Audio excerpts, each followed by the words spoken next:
A team at Harvard Business Review and Deloitte, separately, researched, and their results suggest that firms thrive when senior teams embrace the tension between old and new and foster a state of constant creative conflict at the top. It's called leading ambidextrously. Today, we are talking about ambidextrous leadership. Welcome to another episode of What's Jonathan Thinking?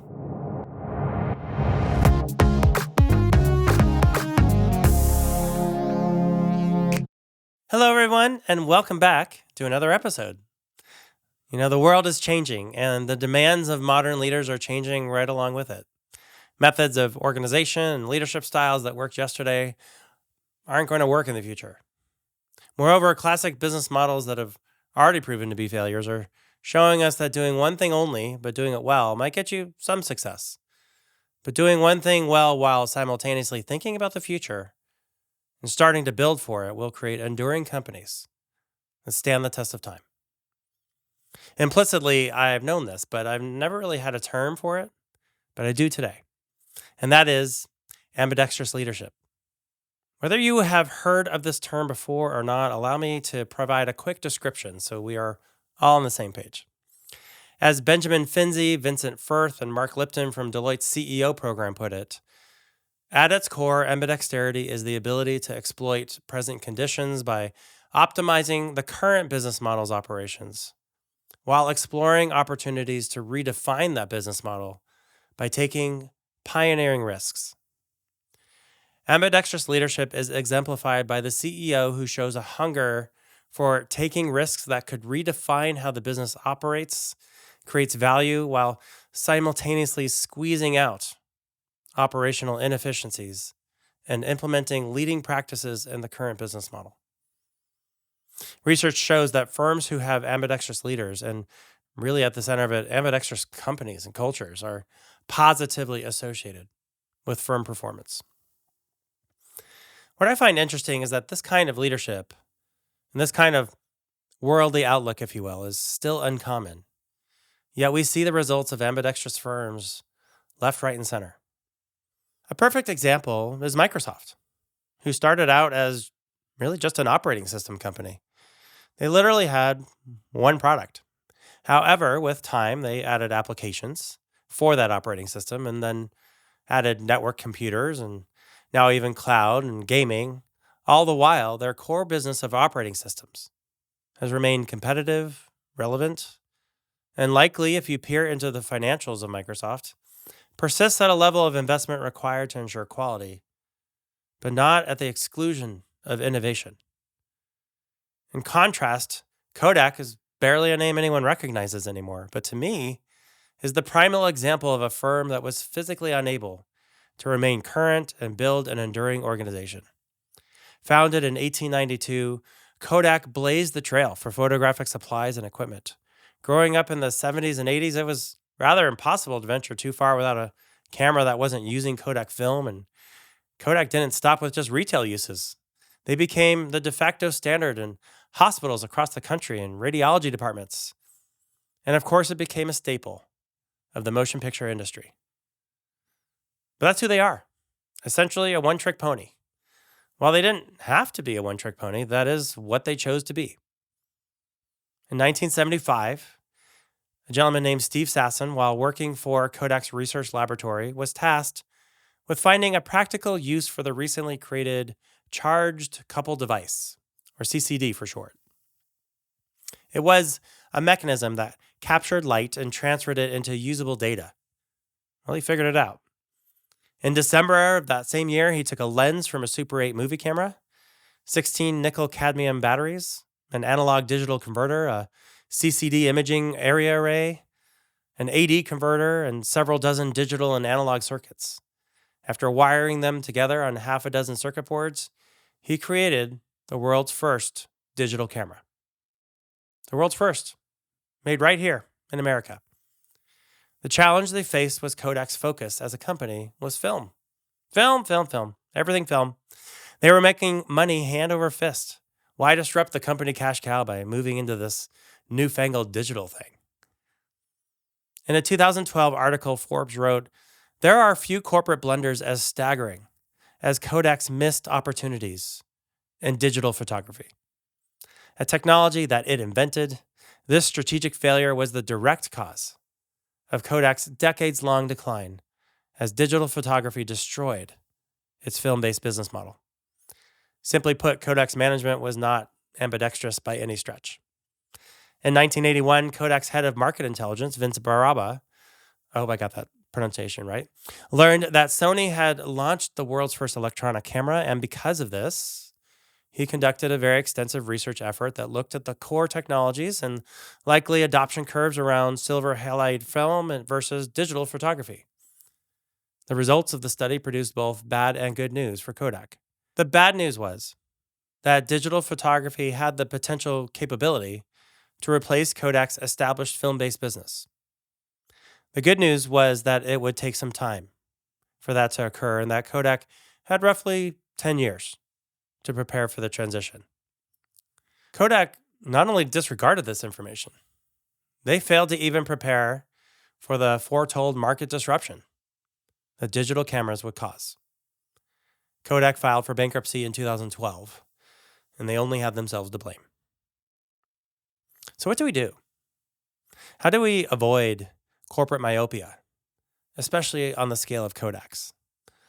Well, luckily, Kodak set a low bar for making it better, but there are some things that my research indicates companies can do to build ambidexterity into the DNA of their firms.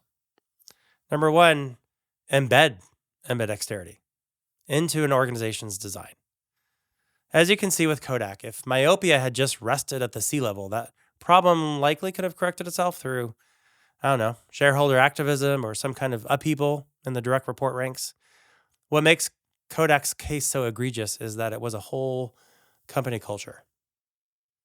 The lesson is that ambidexterity needs to be infused into every team and every group, every division of a company. Moreover, I would argue that companies that operate in silos are destined to have some of their operations fall into the Kodak model. If your world is film, it's hard to envision a world without film. And to be fair, Kodak has since restructured, and film continues to be a highly profitable element of their organization. It's just not the only thing they do now.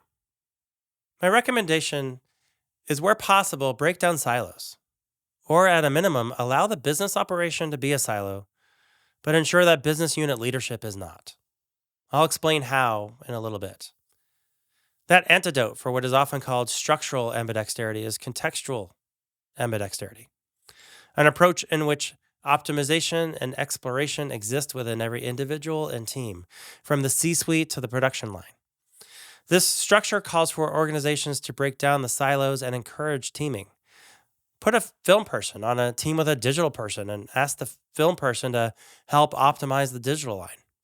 Or conversely, apply learning from the digital line to strengthen and optimize the analog or film line. Don't assume that people can't learn from each other.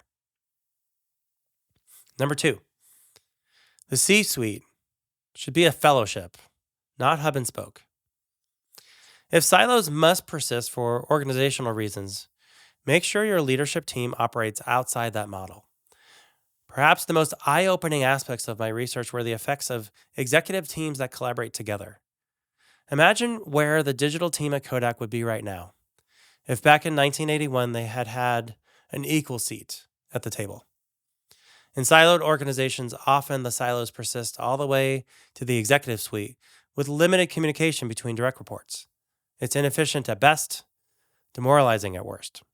The far more optimum scenario is a fellowship, or as Harvard Business Review puts it, a ring team.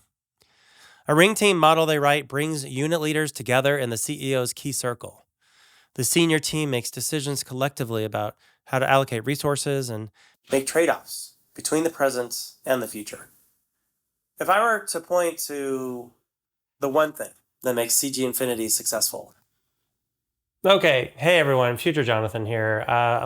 Before we move any further forward, let me just stop here because I was about to say something that I actually don't mean entirely, and I think it could be interpreted the wrong way. So there is not just one thing that makes CG Infinity successful. There are thousands of things, dare I say infinite things that make CG Infinity successful.